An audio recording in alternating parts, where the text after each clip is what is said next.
Na-rescue sa mga personnel sa Philippine Coast Guard ang duha ka aklanon nga manog pangisda nga gin-report nga missing matapos magpangisda sa kadagatan sakop sang Ibisan Capiz. Ang duha ang tumandok sang Batan Aklan sa search and rescue operation. Nakita na mga ini nga nagapalutaw-lutaw sa kadagatan sakop sa Sapian Capiz. Ginapahayag nga naguba ang motor sa sakayan sang duha gani sila naalangan. Matapos makumpirmar nga yara sa maayo nga kahimtangan ng duha, sila ang ginpapauliman.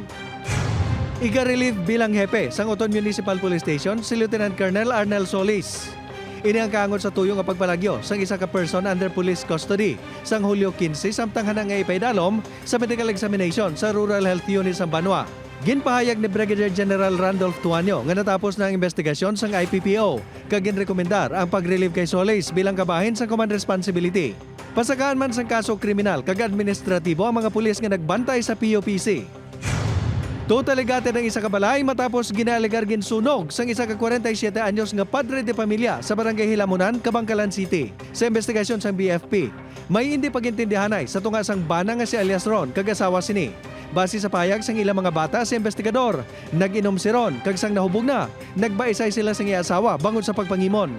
Nagkuha ko nini sang gasolina kag ginsindihan ng ilabalay. Apang ginpanginwala sini ang alegasyon sang gindakop na sang kapulisan.